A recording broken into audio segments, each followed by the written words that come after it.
Assalamualaikum warahmatullahi wabarakatuh. Waalaikumsalam. Selamat pagi Pak, perkenalkan nama saya Rizky Putri Purwaningrum dari Prodi Keperawatan. Saya di sini dengan teman saya ingin mencari Bapak. Apakah Bapak berkenan? Siap, berkenan. Baik Pak, terima kasih Pak. Ya. Sebelumnya nama Bapak siapa ya? Nama saya Suhardi. Di museum saya sebagai Kasubag Tata Usaha.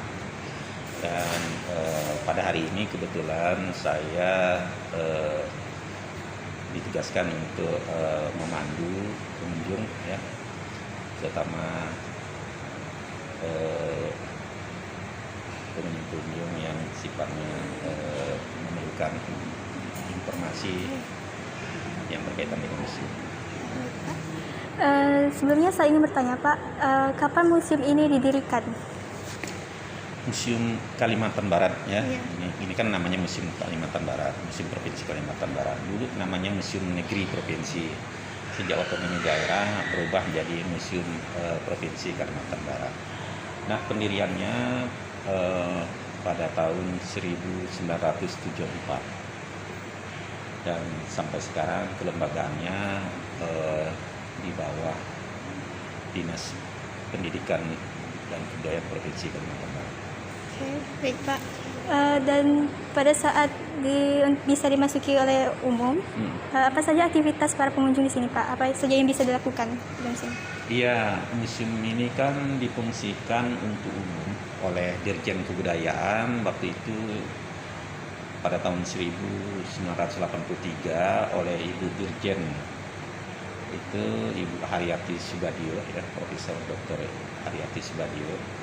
Dan untuk aktivitas museum ini, ya tentunya museum itu bisa membuka diri untuk umum, mempunyai gedung pameran tetap yang tiap hari buka.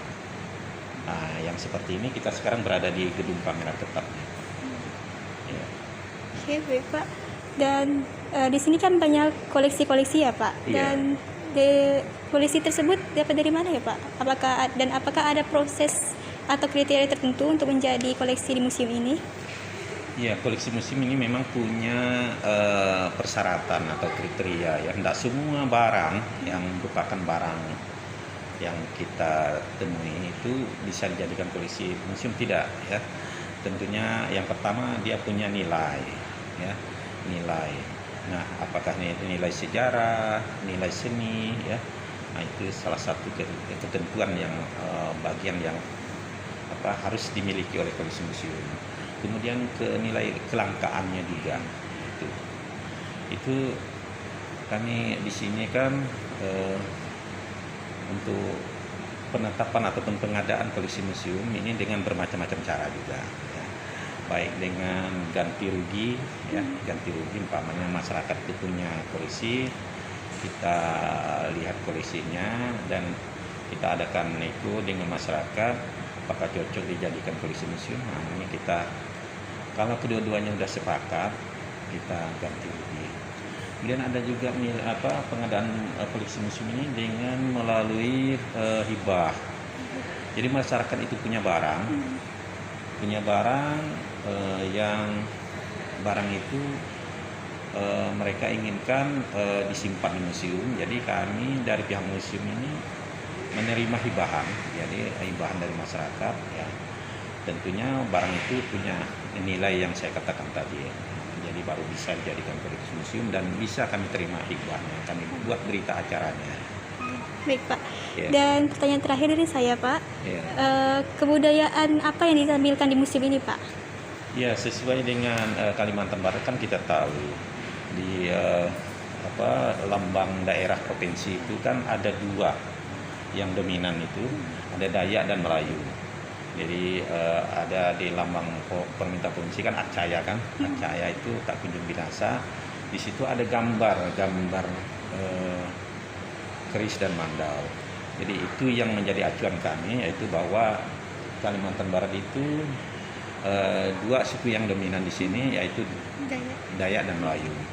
Nah, sejak otonomi daerah kemarin, sejak pemerintahan Gus Dur, dari orang-orang Tionghoa yang ada di Kalimantan Barat minta diakui dan disetujui bahwa sekarang ini sudah menjadi tiga etnis yang ada di Kalimantan Barat, ya, Dayak, Melayu, dan Tionghoa. Baik, terima kasih Pak. Mungkin segitu pertanyaan dari saya. Nanti dilanjutkan dengan teman saya. Terima Iya. kasih Pak. Sama-sama. Lanjutkan pertanyaan dari teman saya. Perkenalkan terlebih dahulu. Nama saya Alivia dari Prodi Keperawatan Fakultas Kedokteran Universitas Tanjung Pura. Kalau gitu Pak, saya melanjutkan pertanyaan dari kawan saya. Saya pengen mengenal lebih jauh tentang kebudayaan Melayu nih Pak. Kalau boleh tahu di museum ini koleksi-koleksi tentang kebudayaan Melayu ini apa-apa nih Pak? Iya, kebudayaan Melayu ini kan kita kan Kalimantan Barat ini sebenarnya luas sekali ya, banyak sekali dan umum sekali. Dan Kalimantan Barat kebetulan museum kita ini maksud saya mengkoleksi budaya-budaya Melayu itu cukup banyak ya. Untuk di gedung pameran tetap aja ya, kami ada pamerkan umpamanya dari hidup masyarakat Melayu kan, dari upacara 7 bulan peralatannya kita situ ada ya koleksinya, kemudian melahirkan sampai perkawinan ya, perkawinan.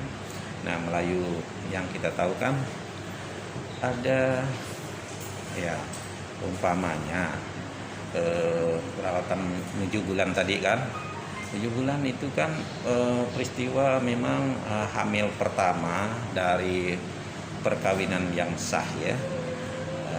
Jadi umur 7 bulan dari hamil itu sang bayi dan dikandungnya itu diadakan upacara belengga. Nah, itu salah satu koleksinya cukup banyak kami. Di situ ada berupa benang 7 warna yang mensimbolkan kain 7 warna itu kan, warna-warna pelangi dan sebagainya. Kemudian ada pengeras untuk yang membantu melahirkan, membantu menurut si buka Aisyah ibu hamil itu. Nah itu, kemudian mungkin ada pertanyaan yang lain yang spesial. Nah Pak, kalau boleh tahu nih kan di pameran yang di atas itu ada tanjidor ya Pak? Iya. Nah kalau boleh tahu nih Pak, apa sih perbedaan dari tanjidor Melayu sama tanjidor yang ada di Betawi Pak? Iya, tanjidor di Betawi dengan di Kalimantan Barat ada kesamaan. Jadi kesamaan peralatannya, yang alat musiknya itu sama. Kemudian fungsinya juga iya, umpamanya untuk ngarah pengantin, kemudian menyambut tamu, undangan dan sebagainya. Jadi ada kesamaan-kesamaan. Jadi di sini Kalimantan Barat yang lebih dominan menggunakan tanjidor untuk perlengkapan suatu alat musik gitu kan, untuk pesta perayaan pernikahan. Biasanya masyarakat Melayu Sambas yang lebih dominan. Lanjutnya Pak ke batu nisan nih Pak. Kalau batu nisan itu kan ada yang untuk laki-laki sama yang perempuan ya Pak. Dan itu kan bentuknya beda ya Pak. Kalau boleh tahu itu apa ya Pak dibedain? Kalau di masyarakat Dayak ya di tanda gugur ya. Kalau masyarakat Dayak kan mengenal tanda nisan itu ya berupa bentuk kayu ya yang diukir kayak patung ya. Ya di masyarakat Dayak disebut pantak biasanya ataupun tambak. Jadi yang membedakan laki dan perempuan biasanya mereka dilihat dari anatomi tubuh kan. Jadi kalau anatomi tubuhnya, kalau perempuan biasa diberi adalah semacam susu, nah jadi itu perempuan. Nah itu jadi menandakan di patung itu. Untuk tentang bubur merah putih nih Pak, kalau boleh tahu tuh apa sih tujuannya ada bubur merah putih dan juga hubungan tentang kelahiran bayi itu untuk apa ya Pak? Sebenarnya masyarakat Melayu sini nih tidak semua Melayu yang pakai bubur merah putih, tapi ada Melayu-Melayu yang menggunakan itu, ada unsur masuknya budaya luar, maksud budaya Jawa namanya. Seperti di Ngabang namanya, Melayu Ngabang, nah itu menggunakan bubur merah putih. Tapi Melayu-Melayu lain tidak. Cuma Melayu lain di daerah lain itu ada istilah tepung tawar. Jadi kalau udah tanggal tali pusatnya, si bayi itu waktu kan lahir kan dipotong tali pusatnya kan, kemudian ada tersisa itu kan. Nah itu kalau udah tanggal biasanya ada diadakan upacara tepung tawar pelepas bidang. Nah itu yang membedakannya. Tapi tidak yang bubur merah putih itu tidak semua Melayu. Menandakan bahwa biasanya ada upacara selamatan lah biasanya kan. Lanjut ini Pak yang terakhir mungkin ya, tentang betangas nih Pak untuk proses pernikahannya, betangas sama pakai gigi. Kalau boleh tahu itu tuh kayak mana ya Pak? Kalau betangas itu kan merupakan tahapan menjelang perkawinan, pernikahan. Nah, jadi betangas ini mengeluarkan suatu keringat gitu kan. Biasanya prosesnya kan pengantin itu sebelum pelaksanaan pernikahan hari H gitu kan, hari besar juga, mereka betangas dulu. Betangas itu ada yang disediakan biasanya ada air panas, air hangat kan, yang biasanya air hangat itu dilengkapi dengan rebus biasa daun pandan. Ada daun-daunnya. Daun pandan, nah, jadi wangi-wangian bunga juga. Nah, kemudian kan udah sakimpan dimasukkan dalam suatu tempat, entah kenceng ke atau wadah apa ke gitu kan, udah direbus. Kemudian itu disiapkan ada semacam tikar yang untuk kita supaya kita masuk dalam itu disungkup gitu kan, ditutup itu maksud kami. Ditutup. Nah, jadi ada bagian yang tadi air panas dan daun pandan dan sebagainya itu diletakkan situ, kemudian kita masuk di dalam tikar yang